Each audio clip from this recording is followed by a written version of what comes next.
Books for ever میں خوش آمدید۔ کتاب کامیابی کے لیے صرف نمبر نہیں کافی۔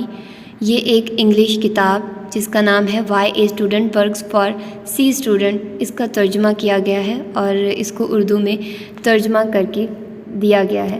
تو یہ بہت اچھی بک ہے، ایک موٹیویشنل بک ہے۔ اگر آپ خود ارن کرنا چاہتے ہیں تو آپ کو کیسے ارن کرنا چاہیے تو اس کتاب کو سننا پڑے گا۔ تو آئیے جلدی سے سٹارٹ کرتے ہیں اس کا چوتھا پارٹ۔ حصہ 2، باب 12، قرض کے بارے میں دوسرا نقطۂ نظر۔ عام طالب علموں کو مالیاتی تعلیم کے نام پر جو کچھ سکھایا جاتا ہے وہ بس یہ ہوتا ہے کہ بچت کرو اور قرض سے بچو۔ بہت سے لوگ یہ سمجھتے ہیں کہ کرنے کے یہی دو کام ہیں۔ اس باب میں آپ یہ سیکھیں گے کہ یہ دونوں خیالات فرسودہ اور نکارہ ہیں۔ ان خیالات سے چپکے رہنے کا کوئی فائدہ نہیں، ان سے آپ کے بچے کے مالی سفر میں رکاوٹیں آ سکتی ہیں۔ اچھا قرض بھی ہوتا ہے۔ عام آدمی قرض کو برا سمجھتا ہے۔ مالی تعلیم سے بے خبر انسانوں کے لیے قرض واقعی برا ہے، اسی لیے کہ وہ اپنے ارد گرد یہی سنتے رہتے ہیں، خریداری کو کم کرو، بچت بچت بچت۔ اگر آپ سکے کا دوسرا رخ دیکھنے کی کوشش کرو تو اچھا قرضہ آپ کو امیر بھی کر سکتا ہے، اور قرض ٹیکس سے مبرا دولت ہے۔ قرض کو سونا بنائیے۔ صدیوں تک کیمیا دانوں نے سیسے کو سونا بنانے کی کوشش کی، اب وہ زمانہ نہیں رہا، اب قرض کو سونا بنانے کا دور ہے۔ لیکن اس کے لیے اچھی مالی سوجھ بوجھ اور مالیات کی تعلیم کی ضرورت ہے۔ جو لوگ قرض کا مثبت استعمال جانتے ہیں وہ قرض کے ذریعے امیر ہو سکتے ہیں، جو نہیں جانتے وہ مزید غریب بھی ہو سکتے ہیں۔ اسی لیے 1973 میں میرے امیر باپ نے کہا کہ میں ریئل اسٹیٹ کی خصوصی کلاس میں پڑھوں۔ میں نے پوچھا کہ ریئل اسٹیٹ ہی کیوں؟ اس پر میرے امیر باپ نے کہا، اگر تم امیر بننا چاہتے ہو تو قرض کا مفید استعمال سیکھو۔ قرض سے معاملہ کرنا ایسے ہی ہے جیسے دستی بم کو ہاتھوں میں رکھنا، یعنی ازحد احتیاط کی ضرورت ہے۔ اگر آپ قرض کو مہارت، احتیاط اور سلیقے سے استعمال نہیں کر پاتے تو یہ آپ کی مالی موت کا سبب بھی بن سکتا ہے۔ اگر آپ یہ سب نہیں کر سکتے تو پھر قرض سے دور ہی رہیے۔ بچت کرنا بے وقوفی ہے۔ لوگوں کو یہ بات بڑی عجیب لگے گی کہ قرض لینا عقل مندی ہے اور بچت کرنا بے وقوفی، لیکن یہی سچ ہے۔ جب تک حکومتیں خربوں کے حساب سے کرنسی نوٹ چھاپتی چلی جائیں گی تب تک یہ دونوں باتیں ایسے ہی رہیں گی۔ اگر حکومتیں کرنسی چھاپنا بند کر دیں اور بچت پر شرح سود بڑھا دیں تو شاید بچت کرنا عقل مندی ہو جائے، وہ بھی شاید۔ قرض استعمال کر کے غریب ہو جانا۔ یاد رکھیے، جو کوئی بھی قرض کو عام پیسے کی طرح استعمال کرے گا اسے قرض غریب تر بنا دے گا۔ یہی تو ہوا ہے۔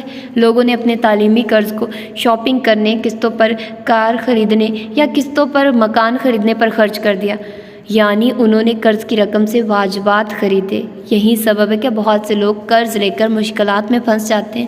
جب کوئی یہ کہتا ہے میرے پاس سرمایہ کاری کے لیے رقم نہیں ہے، اس سے یہ مراد ہوتی ہے کہ میں نہیں جانتا قرض کو سرمایہ کاری کی رقم کے طور پر کیسے استعمال کیا جاتا ہے، نہ ہی وہ یہ جانتے ہیں کہ قرض کی رقم استعمال کر کے سرمایہ کس طرح کمایا جا سکتا ہے۔ امیر باپ کا دیا ہوا سبق۔ آپ کا لیا ہوا قرض بینک کو امیر بناتا ہے، آپ کی بینک میں رکھوائی گئی بچت بینک کو غریب کرتی ہے۔ دراصل بینک کو آپ کی بچت کی رقم کی ضرورت نہیں ہوتی۔ یاد کریں، مونوپولی کے کھیل میں بینک کبھی بھی کلاش نہیں ہوتا۔ حتیٰ کہ اگر بینک میں پیسے ختم ہو جائیں تو بینکر سادہ کاغذ پر جتنی چاہے رقم لکھ کر دے سکتا ہے۔ بینک آپ کی بچت پر آپ کو منافع دیتا ہے، لہٰذا آپ کی بچت بینک کے واجبات میں شمار ہے۔ قرض لے کر آپ بینک کو سود دیتے ہیں، لہٰذا آپ کا قرض بینک کا اثاثہ ہے، کیونکہ بینک اس سے کما رہا ہے۔ مجھے ہر بینکر یہی کہتا ہوا ملتا ہے کہ ہمارا کریڈٹ کارڈ استعمال کریں یا ہم سے قرض لیں۔ یہ کوئی نہیں کہتا کہ بچت کریں اور بینک میں رکھوائیے۔ صرف ایک وجہ ہے کہ بینک آپ کی بچت رکھ لیتا ہے اور آپ کو منافع دیتا ہے۔ وہ وجہ صرف یہ ہے کہ بینک نے اس رقم سے اپنا قرضے کا کاروبار چلانا ہوتا ہے۔ قرض لے کر اثاثے بنائیے، چونکہ قرض پر ٹیکس نہیں لگتا، لہٰذا قرض کی رقم سے اثاثے بنانے کا آئیڈیا زبردست ہے۔ جو دنیا میں کرنسی چھپ رہی ہے، افراط زر میں اضافہ ہو رہا ہے، چیزوں کی قیمتیں بڑھ رہی ہیں، کرنسی کی قدر میں کمی آ رہی ہے، یعنی کرنسی کی قوت خرید کم ہو رہی ہے۔ اب آپ خود سوچئے، کوئی تک ہے کہ قدر رکھو دینے والی کرنسی کے لیے ہم دو نوکریاں کر کے کرنسی کمائیں؟ کیا یہ بہتر نہیں کہ ہم قرض لے کر کوئی قیمتی اثاثہ بنا لیں جو منافع بخش بھی ہو، قرض بھی واپس ہوتا رہے اور اثاثہ بھی بن جائے؟